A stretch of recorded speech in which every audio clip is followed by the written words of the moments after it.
Well, thank you, everyone, for being here today. Today, I have two very different announcements to make. One is ensuring that Saskatchewan people have the financial support that they need to get through this difficult time, and that we all have jobs to go back to once this is over. The other is about further restrictions that we are ordering to protect the health and the safety of Saskatchewan people and Saskatchewan families. So let me first start with our financial support plan. As I said the other day, our government's goal is to dovetail with the federal government's very comprehensive financial support plan that was announced earlier this week. Our plan is to support businesses and to support employees. And most importantly, it supports the opportunity to come back to work when we emerge from the COVID-19 crisis. So today we are announcing a number of mechanisms of reducing costs for businesses and individuals, as well as providing supports to self-employed individuals not covered by the new federal support measures. A new self-isolation support program has been created. Administered by the Ministry of Finance, this program will provide $450 per week for a maximum of 2 weeks, or $900 in total. This program is targeted at Saskatchewan residents forced to self-isolate that are not covered by recent federally announced employment insurance programs and other supports that are available. This program is designed to ensure that all Saskatchewan residents are covered by either a federal or a provincial program. And this will ensure that no one is faced with choosing to work instead of protecting their family and their community from COVID-19 by self-isolating. And it will predominantly apply to those self-employed residents of Saskatchewan. This program will be an anticipated investment of $10 million, and the full criteria and the application information will be posted on saskatchewan.ca COVID-19 on Monday, March the 23rd. We're also making changes to ensure businesses and individuals are able to free up as much financial resources as possible. So effective immediately, Saskatchewan businesses will be able to defer their PST remittance to immediately alleviate cash flow concerns. Over the course of this 3-month program, government estimates a potential deferral of up to $750 million in PST collections. Audit programs and compliance activities, they have been suspended to allow businesses time to focus on the health and the safety of their customers and their staff, to reduce the impacts to their business operations, and also to minimize the spread of the virus through reduced audit travel. The Crown Utility Interest Deferral Program is waiving interest on late bill payments for up to 6 months, and that was announced earlier this week. And it will be made available to all Crown Utility customers. And effective immediately, a 6-month student loan repayment moratorium has been put in place, mirroring a similar federal provision that was put forward earlier this week. This provides individuals with student loans immediate relief, and it comes with a provincial investment of about $4 million. We have heard concerns from businesses that have been unable to provide temporary layoffs to their employees to allow these individuals to access a newly formed federal programs.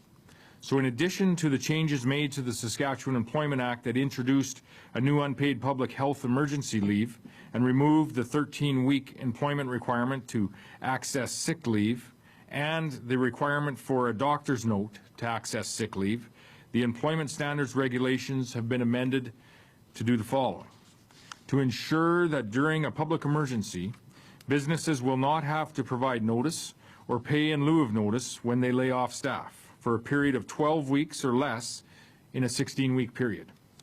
And if an employer lays off employees periodically for a total of more than 12 weeks in a 16-week period, the employees are considered to be terminated and are entitled to a pay instead of a notice as outlined in the Act. This will be calculated from the date on which the employee was laid off.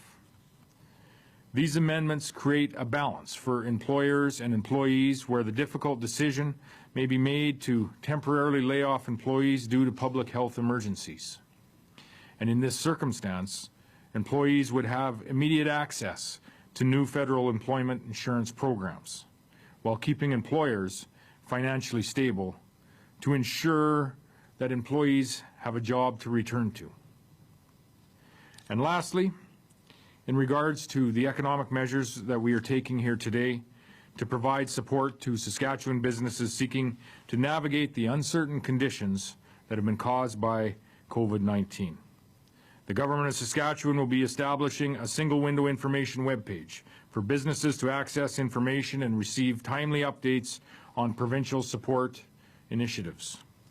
This will be complemented by the establishment of a business response team led by the Ministry of Trade, Export and Development, which will be a single point of contact for businesses to identify programs, supports relevant to their particular industry. Once the business response team has been established, contact information will be provided on the Government of Saskatchewan COVID-19 website. As well, it will be communicated to the public and to the local chambers of commerce for dissemination to their chamber membership. Today, the Government of Saskatchewan, on the direction of the Chief Medical Health Officer, is also imposing a number of new restrictions. So effective immediately, public gatherings are now limited to no more than 25 people. Nightclubs, bars, and lounges must be closed. Effective on Monday, restaurants are required to close except for takeout and delivery services. Personal services such as hair salons are also ordered to close. Dental, optometrist, chiropractic, podiatry clinics are also ordered to close except when offering non-elective procedures. Daycare facilities are limited to 8 children unless they are able to configure to no more than 8 children per room. But most importantly, each and all of these orders are now mandatory, including the requirement to self-isolate after returning from foreign travel. Today, I signed an emergency order that all persons are required to comply with all orders issued by the Government of Saskatchewan and the Chief Medical Health Officer, and that all police forces in Saskatchewan are authorized to take any reasonable action, including the power of arrest, to enforce these orders. This means that the full weight of the law and the law enforcement agencies are being placed behind these orders under the provincial state of emergency. And I know, we all know, that the vast majority of Saskatchewan people are taking their personal responsibility very seriously and they are following these orders. But there are a few who are not. And I am particularly concerned about some of those who are returning from foreign travel and are choosing to not self-isolate.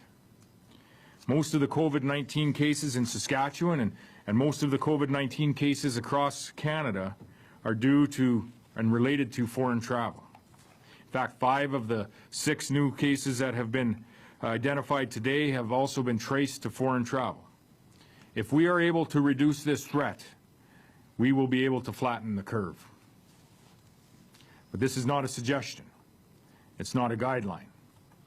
It is now the law.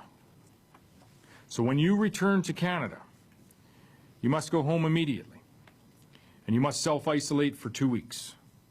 This doesn't mean that you go to the grocery store, or go to the drugstore, or go fill up with gas and then you go home and self-isolate. This means you go home, and you stay home, now. And if you don't do this, you are now breaking the law.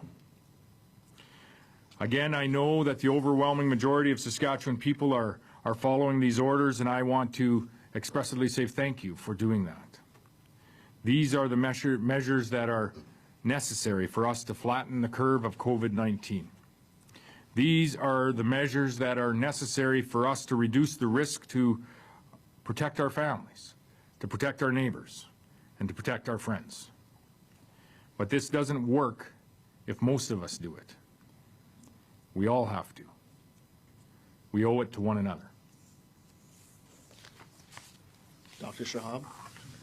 I'd just like to add, like the Premier said, I think this is a very narrow and rapidly closing window of opportunity that we have to really try to prevent as much as we can any local transmission. We know it will happen, but I think we really need to make sure that potential opportunities are minimized. So hence the emphasis on self-isolating if you have come back, if you were a close contact of a case, and of course further restrictions on gatherings, because we also know that not so much in Saskatchewan but in other places involving people from Saskatchewan, there has been exposure in those kind of gatherings where you may be less than 2 meters apart, maybe handing things either at a sporting event or at a social event. So the time is now to really try to just calm everything down, see where we are in 2 weeks, and then keep reassessing at 2-week periods to make sure as much as we can that we maintain the curve as flat as possible. We'll now have time for questions. Arthur? Can you be a little bit more specific about what kind of consequences people might face if they were to violate these orders? You talked about the power of arrest. Would there be any criminal sanctions available? How long could they be detained? What kind of financial penalties might they face?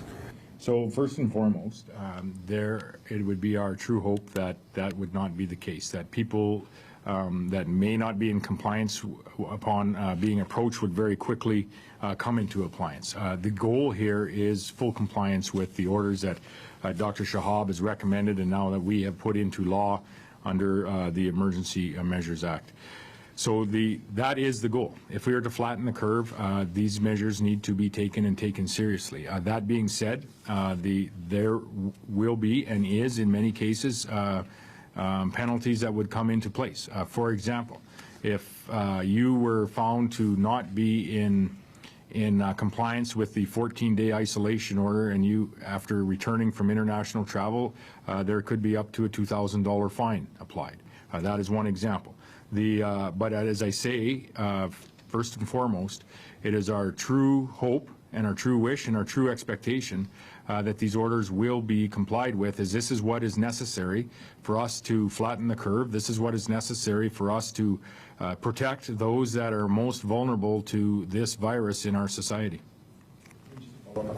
Does this apply, retroactively to people that may have already arrived from traveling, or is it only new arrivals? So what this would apply to is anyone that is under self-isolation. So and to anyone that has returned to the province in the last 14 days. So if you have been under self-isolation or returned to the province 5 days ago, you would have to be under self-isolation for 9 days.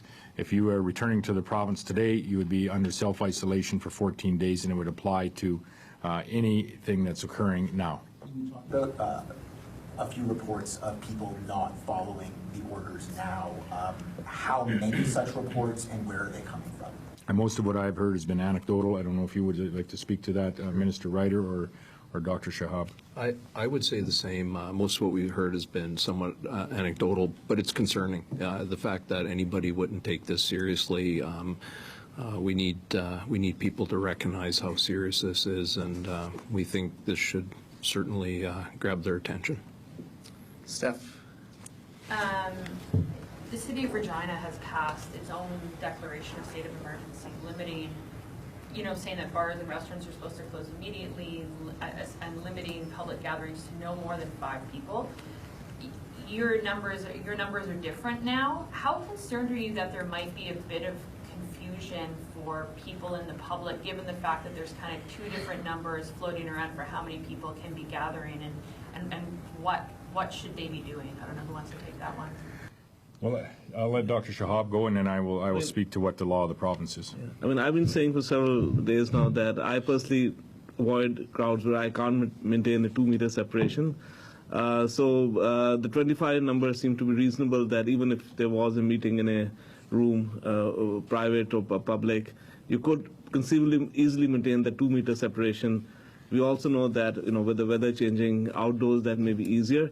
So you're right, 25 is less than 50. It's a number that seems to be reasonable right now. But the general principles are, when we gather, we should minimize contact among ourselves, among families, socially, and really remain as isolated within our household as possible. And at work, we need to work very differently, maintain that at least 2-meter separation at work, careful hand hygiene, I think that is the new normal we need to maintain. With respect to what's been going on today within Regina or other municipalities, I haven't had the opportunity to look at specifically what they're discussing there. This is what the province is putting forward today, and we're using the full weight of the Emergencies Measures Act to bring this into law in the province. Having said that, I mean, who should people in the city of Regina listen to? Should they listen to what is coming out of their local council saying no more than 5 people? Should they listen to the province saying no more than 25 people with 2 meter separation? Like, just for clarity's sake. Yeah, we need to. I don't know what authority they've passed their motions under, or whether they've been approved, and I just don't know what authority they've passed their motions under. So we have to check that. I know what authority these motions have been passed under. These motions do carry the full weight of the law in the province of Saskatchewan. So the people in not just Regina but across the province should be taking an eye to the recommendations of Dr. Shahab, as they are now the law of the province. We will look at what the city of Regina has done, and with respect to what act or what they are using to put forward the motions that they have had. I haven't had an opportunity to look at it. Minister Wright or Dr. Shahab, what update, if any, can you provide about the number of doctors who may be in self-isolation because of that, their attendance of that curling Bonchspiel in Edmonton? I know you weren't able to provide those figures yesterday. Any update? Yeah, also that, all I know is that Alberta, which is leading the investigation, mentioned about 72 people who attended the event and about 45 who attended a banquet. And I know that jurisdictions in Saskatchewan have been notified of people who were from Saskatchewan, but I have not received a summary report. But I do know that there are several healthcare providers, of course, at least one who is confirmed positive, several who are in isolation, a few who have mild symptoms and are being tested. But we should be able to provide a full summary over the weekend or by Monday. We're going to go to the phone lines for a question. Operator, do you have a question on the lines? We have Roberta Bell with Global Regina. Hi, I had a question regarding airlines. I heard that the passengers that were on the Sunwing flight have still not been contacted by public health, and I heard that Sunwing only found out about this through the media.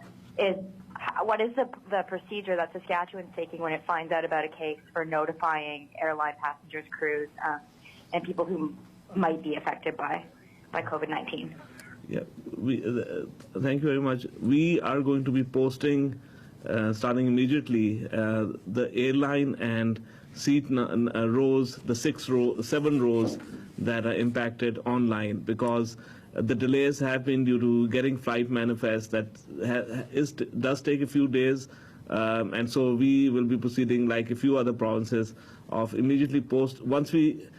Because we have to realize once someone travels, it may be 2-3 days or longer till someone presents with symptoms, gets tested. Once someone gets tested, the interview and contact tracing confirms whether you were asymptomatic or symptomatic while traveling. If you're asymptomatic, there is no need to notify the airline passengers. If you were symptomatic, even mildly, as a precaution, that notification is done. Initially, when there were a few cases, that was done through getting the manifest and sorting out who was sitting where. But now several provinces, including Saskatchewan, we will be immediately, as soon as we become aware, we will post the airline number and rows on our website. We are urging the federal government actually to post those centrally, because some airlines like WestJet are making their own postings. We think it's most efficient if anyone who's traveled can just go and check a central site, see which flight they came on, and see if they were on that flight at all or on those rows. But certainly that is a challenge not for us but for many jurisdictions, because as we discussed, people returning has increased dramatically through by air and through land routes. You know, a few of our cases, 2 of our cases at least, drove back from the U.S. and became symptomatic after coming back. So again, it's a challenge in terms of the volume of people coming back, and so we have to streamline the notification both for people who were in aircraft and otherwise. Adriana? I would just, if I could add to that, on that question with people returning from international travel, which is a large part of what we're bringing forward here today, is the absolute need to self-isolate. This is by far and away the largest transmission of COVID-19, and the largest source of bringing COVID-19 not only into Saskatchewan but into Canada is international travel. And so I think it's fair to say, as you return to Saskatchewan, you should let me preface this with we aren't going to prevent the exposure to COVID-19. What we are trying to do is to flatten that curve and to lengthen the time that the general population is exposed to COVID-19 so that our healthcare facilities can handle the effects of the general population with respect to that. We are going to be exposed to COVID-19 by far and away, each and every one of us, over the course of, let's say, the next year. International travel, when you are returning from international travel, you should, for all intents and purposes, act like you have been exposed to COVID-19 and self-isolate for 14 days. By far and away, the symptoms for most of us are mild to asymptomatic, as the doctor says. If you do have those symptoms, you can call the 811 health line and request a test. But what we are saying is you should, for all intents and purposes, when returning from international travel, take the same precautions that you would if you had been exposed to COVID-19 by self-isolating. That is very, very important. It is the way that we are going to be able to flatten the curve. And when you look at the cases in Saskatchewan, I believe it's all but 2 of them have been directly linked to international travel. This is the source of COVID-19 in our province. Adriana? Just to follow up on that specific one, all but 2. So do we have community transmission now that we can't prove there's a link to travel into? So out of 26, there is only one outstanding investigation where we are still searching for a possible exposure. And if we do not find that in another day or 2, then we will have to admit that this could have been community transmission. Okay. And on that, so when you refer to the law, does that count for people who are returning from outside of the province? Like, as you said, some of the cases have been linked to Alberta. So people who weren't told to self-isolate because they got home from a trip to Alberta, does that apply to them? I think the reality is actually, and this is my own view, is that there's a right of considerations why this rule has been applied for international travel, because that you can apply as it's a jurisdiction of borders. But if you look at risk, you are right that there are several jurisdictions in Canada that have increasing cases.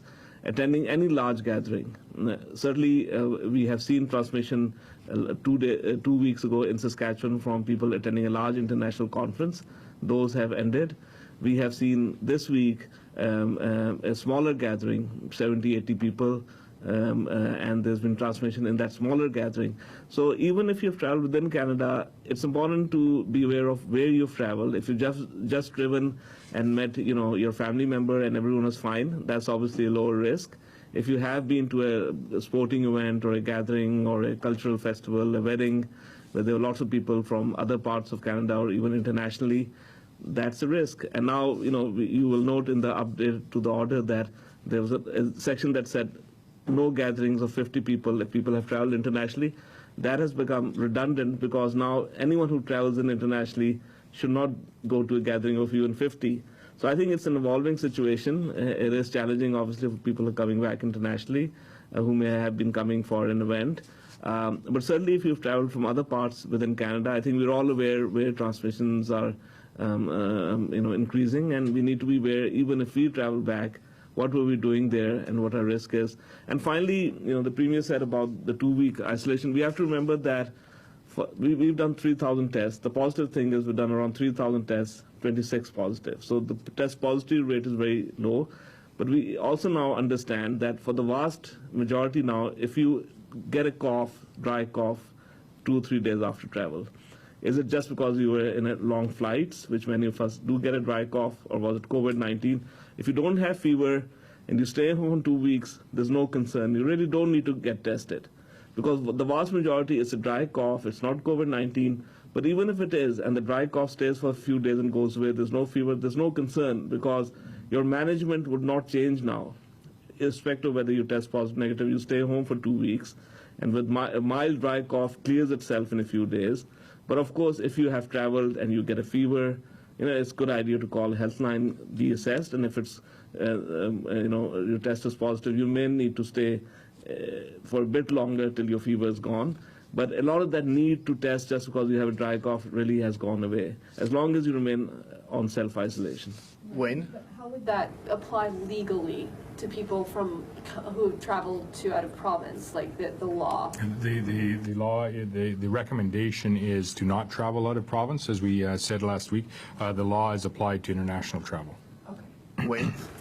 Just clarify the labor law and what you're doing for employers who are forced to lay off their employees. I'm not quite clear what the current terms were and what the new ones are. I understood before you had to pay them out a couple of months' pay, and now you don't. Is that what's going on? We've extended the time period so that people can, employers can provide a temporary layoff for a longer period of time, which will allow employees to access some of the enhanced federal EI benefits that have been put forward. They've shrunk the wait time, allowed people to access EI when they are staying home to take care of a child, for example, staying home to take care of someone who does have COVID-19, or staying home because they actually have COVID-19 themselves, or self-isolating. And what we've done is allow those the temporary layoff. We've expanded the temporary layoff ability so that employees can actually access the federal program.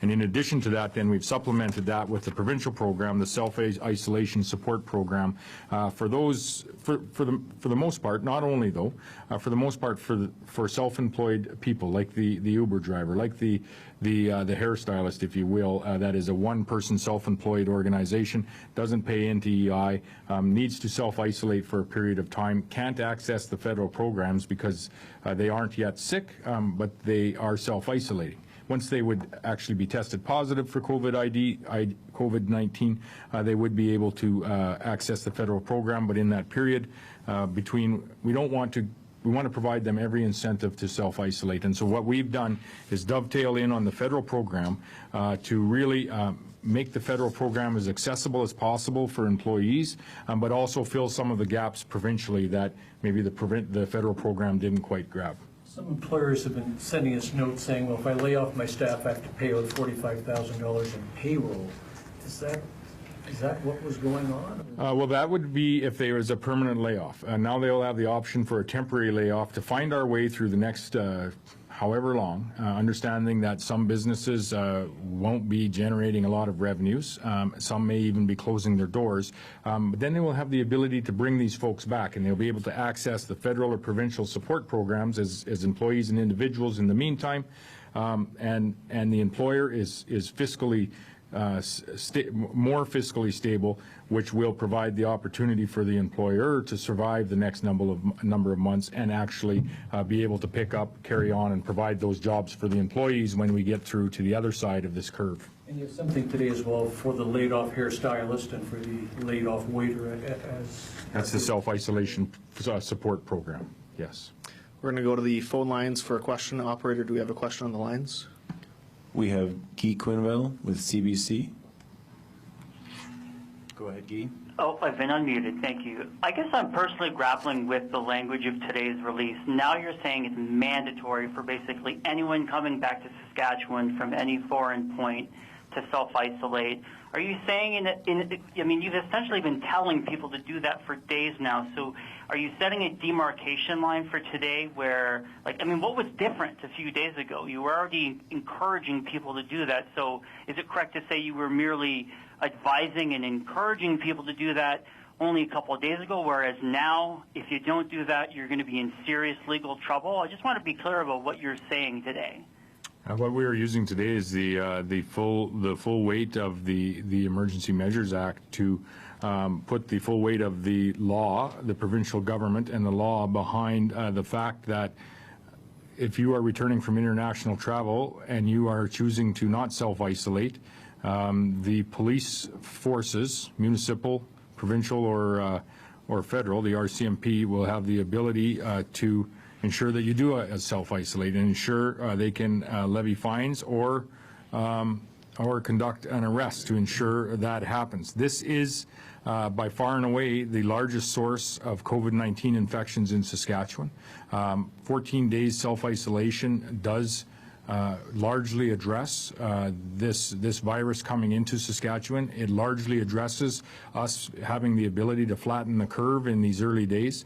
And we had I believe what was a recommendation to an order from the Chief Medical Health Officer, which also should be followed. But today, this has been elevated to the level of provincial law under the Emergency Measures Act. Karen? So just on that point then, I mean, police can't be everywhere. So are you expecting people to snitch on their neighbors and relatives? No, I'm expecting people to comply. I truly am.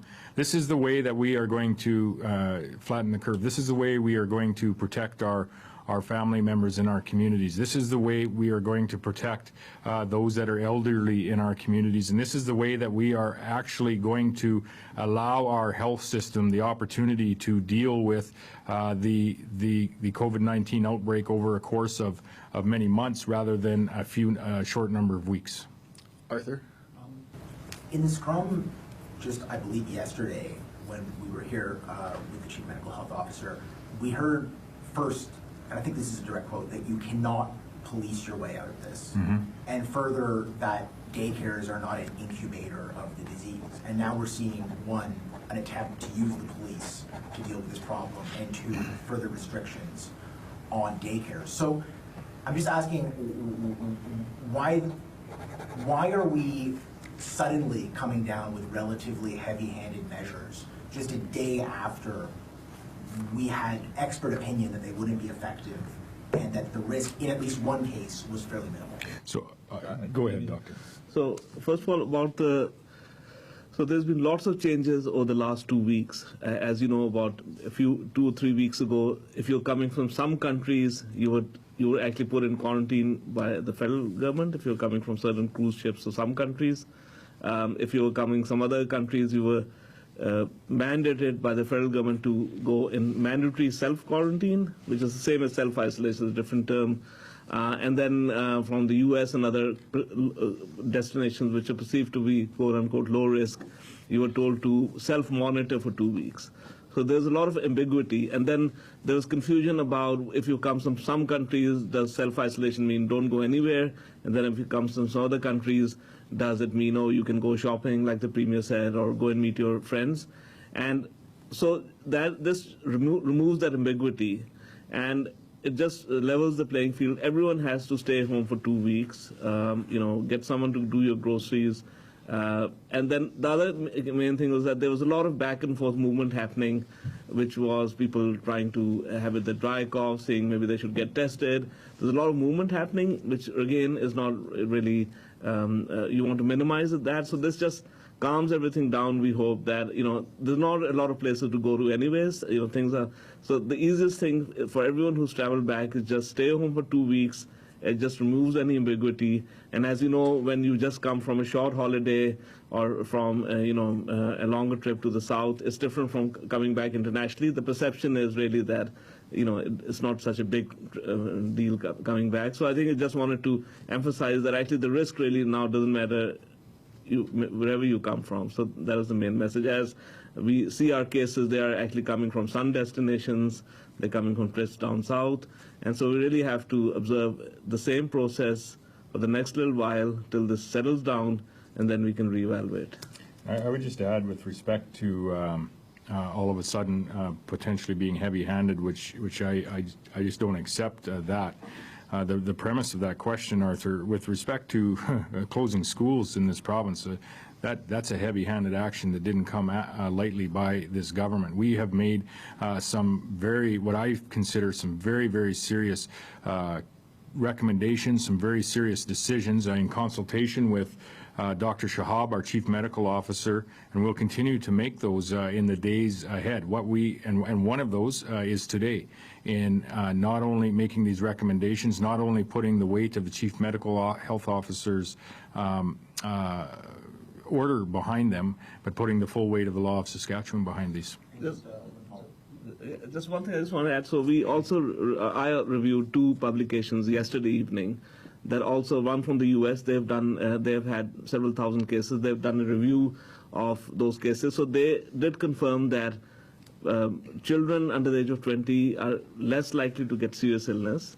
They reconfirmed all the things, but they can have very mild illness. So, and there's another publication in another journal which showed that although the percentage of children is low, they can have mild illness, and so that is another concern that obviously, daycares 8 and under can still go ahead with an adult supervisor, but you want to minimize the mixing among children and among adult supervisors as much as you can, because as things calm down, you want to minimize that as well.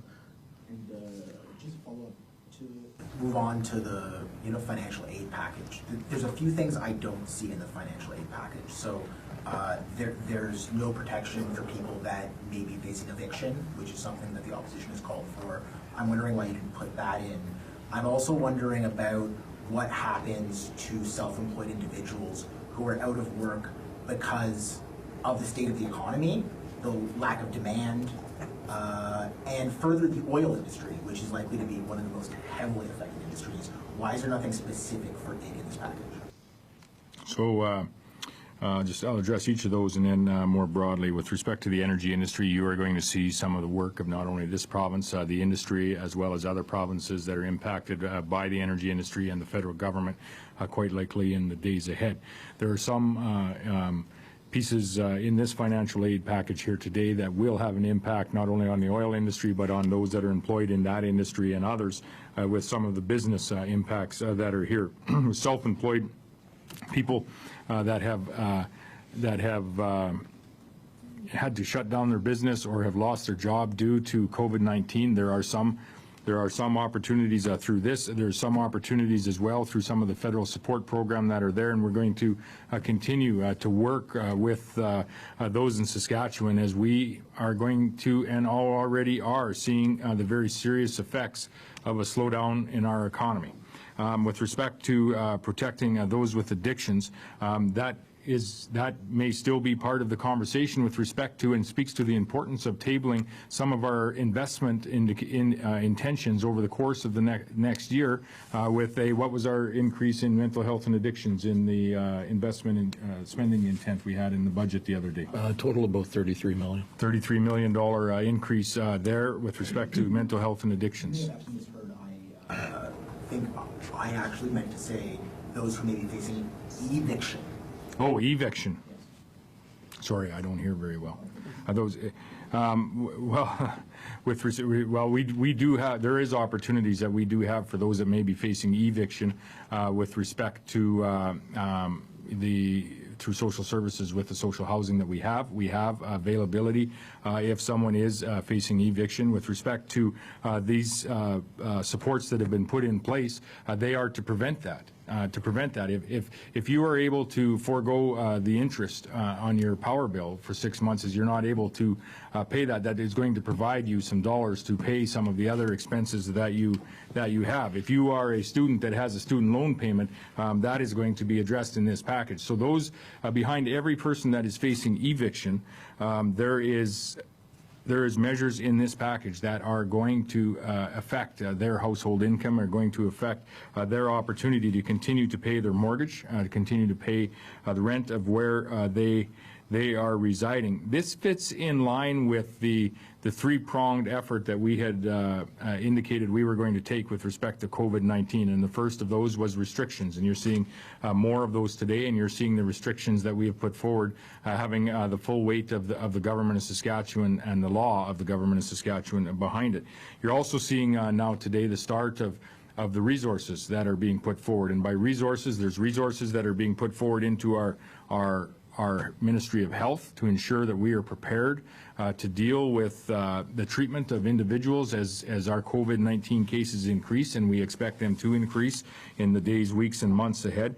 But you're also seeing the resources coming into play here today for those employers that are employing people in community after community in Saskatchewan to make things as seamless as possible, as yes, We are experiencing, like the rest of Canada, in this slowdown, some layoffs, but we are seeing federal and provincial supports that are accessible by those employees, and you're seeing a streamlining to ensure that employees can access those supports for whatever reason that they may not be at work. And then you're also seeing the supports for people.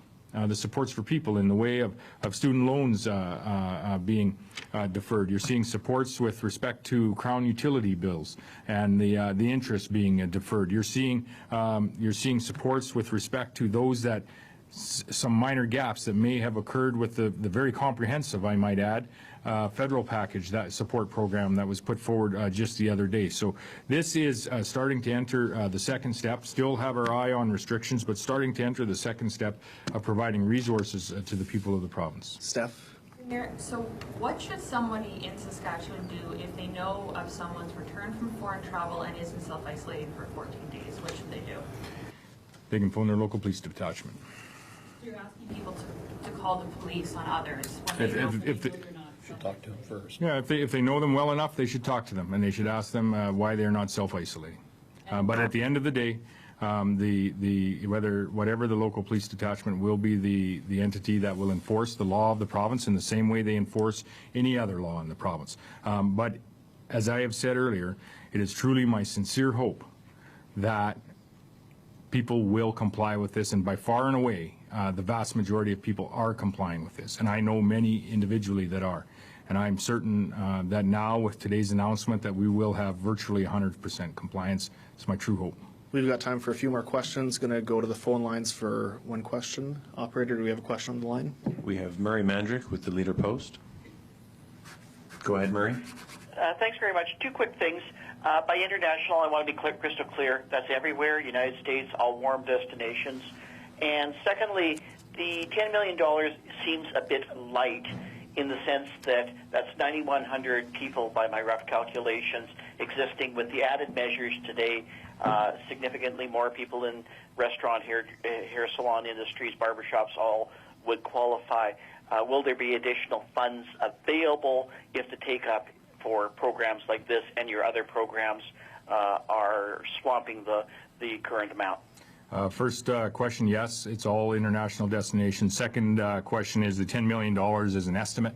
The program is there, and the resources will be provided as to what is requested and approved. On the daycare thing, does that apply just to licensed or unlicensed as well? Some folks look after 8, 10 kids in their house, probably in the basement or whatever. Yeah, it aligns reasonably well with the provincial regulations that we have. Applies to all. To everybody. Sorry.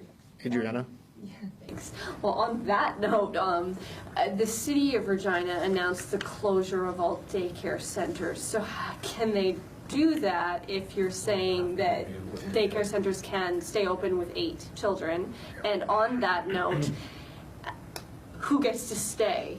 I mean, you've announced the centers that are available for emergency service or essential services, but who gets to stay in the other daycare centers as we weed down to 8 kids? So I'm not aware of what the city of Regina has done this afternoon and under what act they have moved their motions and what authority they are making their motions. So until I review that, I would say that the provincial regulations that we have put forward here today apply. And if anything's different, we will let everyone know as soon as possible, because I'm just not aware of what the city of Regina has been conducting, what act they're utilizing here today. But with the like, who gets to stay in the centers in terms of the 8 kids? Oh, well, it's 8 or 8 per room. So there may be a reduction in some of the daycares that are operating. And I believe if you have one in private daycares, if you have one